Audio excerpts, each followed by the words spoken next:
Good morning, dear students.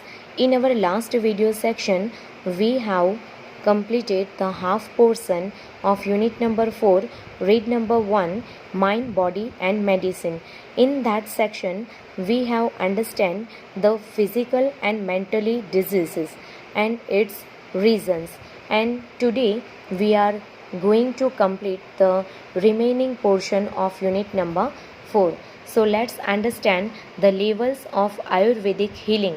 Okay, healing it means કે રોગ મુક્તિના આયુર્વેદથી રોગ મુક્તિના જે તબક્કા છે લેવલ્સ છે તેની વાત કરવામાં આવી છે કે અગર ફિઝિકલ મેન્ટલી ડિઝીઝ થાય તો how can we protect our selves from that kind of diseases. So let's take the understand explanations about the first paragraph. Ayurveda recognizes 4 primary levels of healing. એટલે કે આયુર્વેદે રોગ મુક્તિના 4 પ્રાથમિક તબક્કા સમજાવે છે. ફર્સ્ટ ઇઝ ડિઝીઝ ટ્રીટમેન્ટ એટલે કે રોગની સારવાર. સેકન્ડ ડિઝીઝ પ્રિવેન્શન એટલે કે રોગને અટકાવવો. લાઈફ એન્હાન્સમેન્ટ ઇઝ થર્ડ એટલે કે રોગને જીવન વૃદ્ધિ કે આયુષ્ય લંબાવવું તે. એન્હાન્સમેન્ટ એટલે કે જીવનની વૃદ્ધિ. ફોર્થ વન અવેરનેસ ડેવલપમેન્ટ એટલે કે જાગૃતતાનો વિકાસ. બરાબર છે. આટલી બાબતોનું જો આપણે ધ્યાન રાખીએ તો આપણને રોગ થતો જ અટકી જાય એવું આયુર્વેદનું કહેવું છે. For most of us medical treatment begins when we fall ill. It is a form of disease treatment, a response to condition that has already occurred. Medical treatment એટલે કે વૈદ્યકીય સારવાર. તો મોટે ભાગે આપણે સૌ જ્યારે માંદા પડીએ છીએ ત્યારે જ વૈદ્યકીય સારવાર શરૂ થતી હોય છે. આપણને એક રોગ થઈ ચૂક્યો છે તેની સારવારના સ્વરૂપમાં તે વૈદ્યકીય સારવાર શરૂ થતી હોય છે. It aims at fixing something already broken. બરાબર છે. એટલે કે જે ખરાબ થઈ ચૂક્યું છે તેને સુધારવાનો તેનો આશય હોય છે. However if medicine begin with the treatment of disease, it is a failure because the disease is already harming us.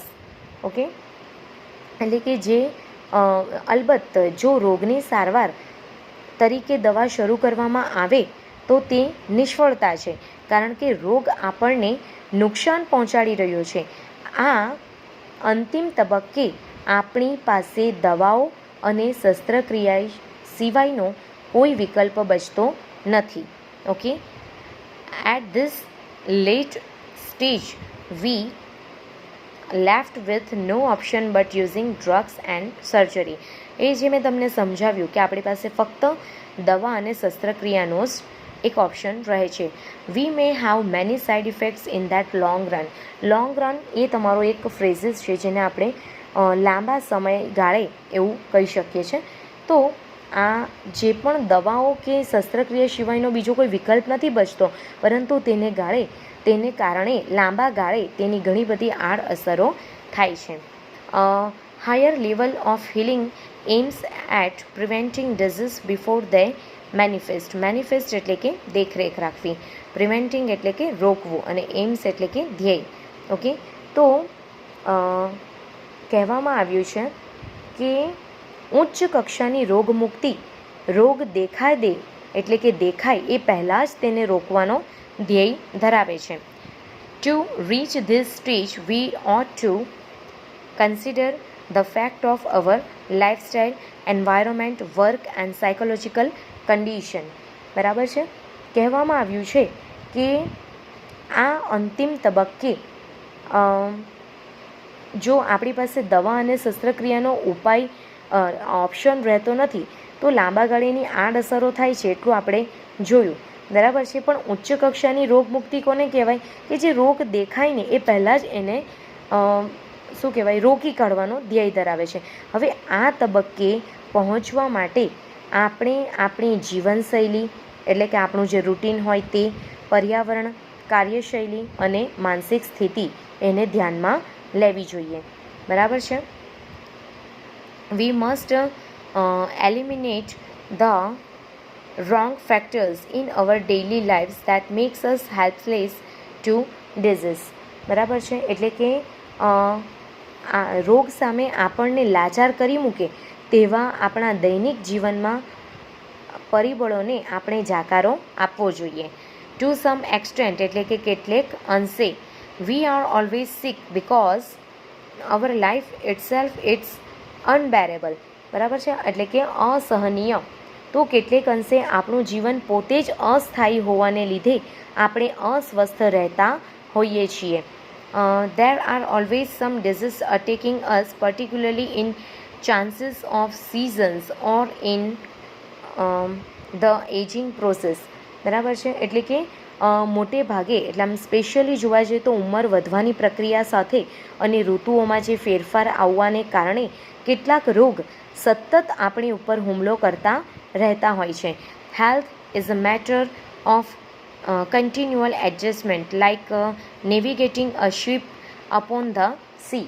બહુ સરસ એક્ઝામ્પલ આપ્યું છે કે આપણે સમુદ્ર ઉપરના જહાજને હંકારવાની જેમ સ્વાસ્થ્ય એ એક સતત અનુકૂળતાઓ સાધતા રહેવાની બાબત છે.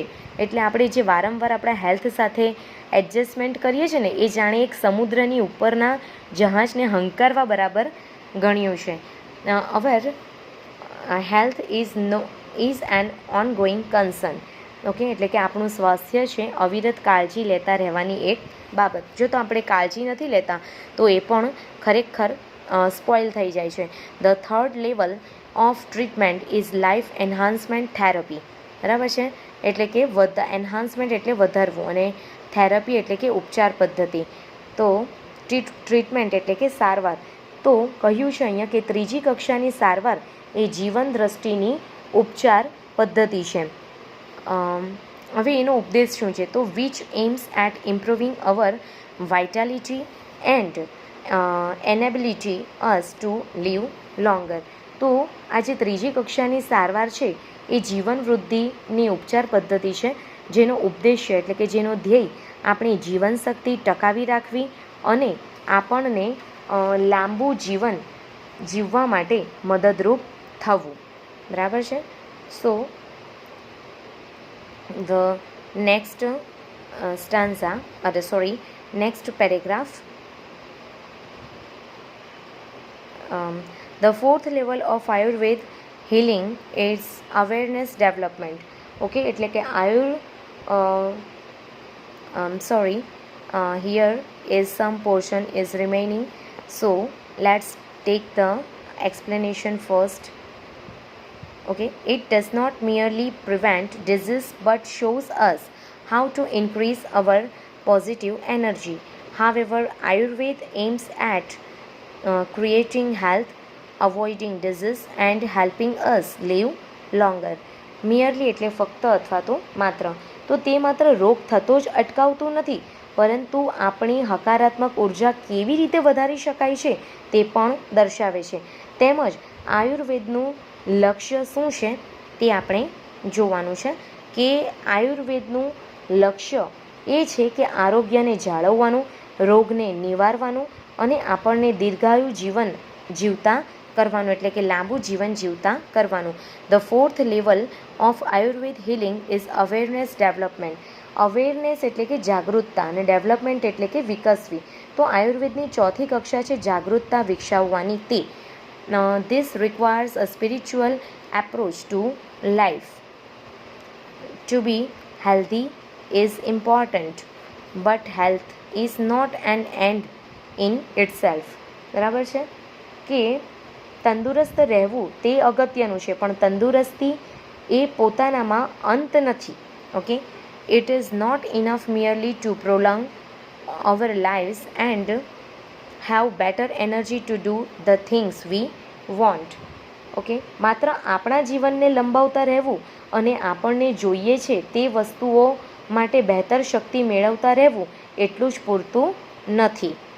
We ought to consider what we are using our energy for and why. The quality of our awareness is the real fruit of all that we do. બરાબર છે, એટલે કે આપણે આપણી શક્તિને શાના માટે વાપરીએ છીએ અને શું કામ વાપરીએ છીએ તે બાબત આપણને ધ્યાનમાં લેવી જોઈએ.